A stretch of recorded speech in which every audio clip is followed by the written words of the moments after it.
Hello friends, digestion के fourth module में आप सभी का स्वागत है। इस मॉड्यूल में हम देखेंगे स्टमक की एनाटॉमी और साथ में उसमें जो सेल्स पाई जाती है वो कौन कौन से हार्मोन या एंजाइम निकालती हैं। तो सबसे पहले हम अगर एनाटॉमी की बात करें तो ये हमारा स्टमक है। स्टमक का कनेक्शन आप सभी को मालूम होगा, ये ईसोफेगस ऊपर से आता है और इस तरीके से स्टमक में खुल जाता है। ठीक है, तो हम केवल अभी इतना सा पार्ट देख रहे हैं। तो स्टमक में अगर हम देखें तो स्टमक के कितने पार्ट होते हैं? 4 पार्ट होते हैं। क्या क्या? ये ऊपर वाला भाग जिस पार्ट में आकर के ईसोफेगस खुलता है, जिस पार्ट में आकर के ईसोफेगस खुलता है उसको अपन बोलते हैं कार्डियक पार्ट। जो पार्ट हमारा ऊपर रहता है जिसमें जो गैसेस रहती हैं स्टमक की, उसको अपन बोलते हैं फंडस। और जो मेन पार्ट इसका होता है उसको अपन बोलते हैं बॉडी। और जो पार्ट ड्यूडेनम से आगे जुड़ा रहता है उसको अपन बोलते हैं पायरोलिक पार्ट। ठीक है, अब इसमें 2 स्फिंक्टर होते हैं। देखिए, आपको जब भी ये वर्ड सुनने को मिले स्फिंक्टर, इसका मतलब होता है किसी भी ट्यूब के एंड पर कोई मसल पाई जा रही जो वो उस ट्यूब को बंद करेगी। तो ऐसे जितने भी मसल्स होती हैं उनको अपन स्फिंक्टर मसल्स कहते हैं। जैसे कि हमारी यूरिनरी ब्लैडर में पाई जाती है, इसी प्रकार से यहाँ पर भी 2 स्फिंक्टर पाए जाते हैं। कैसे कैसे स्फिंक्टर होते हैं? देखिए, ये ऊपर से ईसोफेगस आ रहा, तो ईसोफेगस जब इसमें खुलेगा तो इसके पास एक मांसपेशियों की लेयर रहती है जो इसको बंद कर सकती है या फिर खोल सकती है। ठीक है, जैसे कि फूड इस साइड आ जाता है, जब नीचे आ जाता है तो फिर वो इजीली ऊपर नहीं जाता। तो उससे बचाने के लिए ये हमारा एक स्फिंक्टर होता है। इसको अपन या तो कार्डियक स्फिंक्टर कह सकते हैं और नहीं तो इसको लोअर ईसोफेजियल स्फिंक्टर कहते हैं। क्यों? क्योंकि ईसोफेगस के लोअर पार्ट में ही, कहाँ है? ईसोफेगस के लोअर पार्ट में, इसे lower oesophageal sphincter, lower oesophageal sphincter. या फिर चूंकि ये कार्डियक पार्ट में है स्टमक के, इसलिए इसको और क्या नाम दे सकते हैं? Cardiac sphincter. और ये वाला स्फिंक्टर आपको दिख रहा होगा, ये नीचे वाला स्फिंक्टर, ये किस पार्ट में है? पाइलोरिक पार्ट में, इसलिए इसका नाम क्या है? Pyloric sphincter. ठीक है, अब ये पाइलोरिक स्फिंक्टर क्या करेगा? यहाँ से जो भी खाना है वो किस में भेज देगा?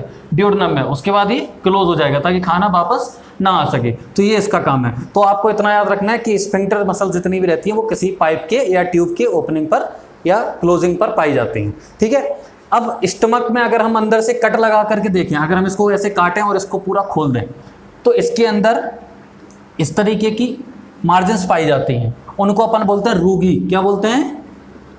रूगी। ये रूगी क्या करती हैं? स्टमक का सरफेस एरिया बढ़ा देती हैं। क्यों बढ़ाती हैं सरफेस एरिया? ताकि जो उसमें नंबर ऑफ सेल्स हैं वो बढ़ जाएं। नंबर ऑफ सेल्स बढ़ेंगी तो क्या क्या काम होंगे? ये काम मैं ये सारे बताता हूँ। तो इतने प्रकार की उसमें सेल्स होती हैं और हर सेल का एक स्पेसिफिक काम होता है। देखिए, ये सबसे पहले चीफ सेल। चीफ सेल का ही नाम है, चीफ सेल का नाम जाइमोजन सेल भी है और पेप्टिक सेल भी है। ये क्या निकालती हैं? ये एंजाइम्स निकालती हैं। इसका नाम है पेप्सिनोजन। और बच्चों में एक एंजाइम निकलता है प्रोरेनिन। इसको ध्यान से देख लीजिए, इसमें डबल एन है, एक एंजाइम है और एक RANIN होता है, वो हार्मोन होता है। वो कहाँ से निकलता है? किडनी से। तो ये हार्मोन है और एक एंजाइम है। कौन निकाल रहा है इसको? चीफ सेल्स निकाल लें। इसका फंक्शन क्या होता है वो सब हम डाइजेशन की प्रक्रिया जब देखेंगे तो उसमें देखेंगे। ठीक है, और पैराइटल सेल या फिर ऑक्जेंटिक सेल, एक ही बात है, 2 नाम है।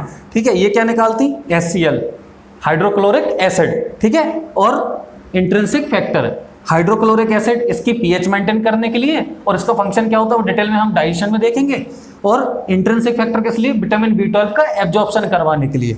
और इसमें म्यूकस सेल्स होती हैं। म्यूकस, ढेर सारा म्यूकस निकालती हैं ताकि जो भी हमारा खाना है उसको इजीली स्लिप करके आगे बढ़ाया जा सके। ठीक है, और जी सेल्स होती हैं। जी सेल्स क्या निकालते हैं? Gastrin hormone. देखिए, ये दोनों एंजाइम थे, ये क्या है?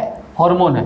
हार्मोन क्यों निकलता है? ताकि गैस्ट्रिक जो बॉल है उसमें ज़्यादा से ज़्यादा एंजाइम्स निकल सकें। ये हार्मोन निकलेगा और ये गैस्ट्रिक के ऊपर काम करेगा, मतलब स्टमक के ऊपर काम करेगा और ज़्यादा से ज़्यादा एंजाइम्स निकलवाएगा और ज़्यादा से ज़्यादा म्यूकस निकलवाएगा।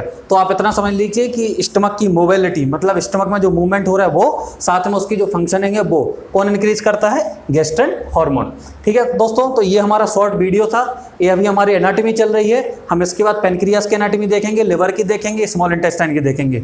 उसके बाद हम धीरे धीरे किस किस स्ट्रक्चर में कैसा कैसा डाइजेशन होता है, स्टेप वाइज कौन से एंजाइम इंक्लूड होते हैं, कितनी pH होती है, उन सभी चीज़ों को देखने वाले हैं। Thank you.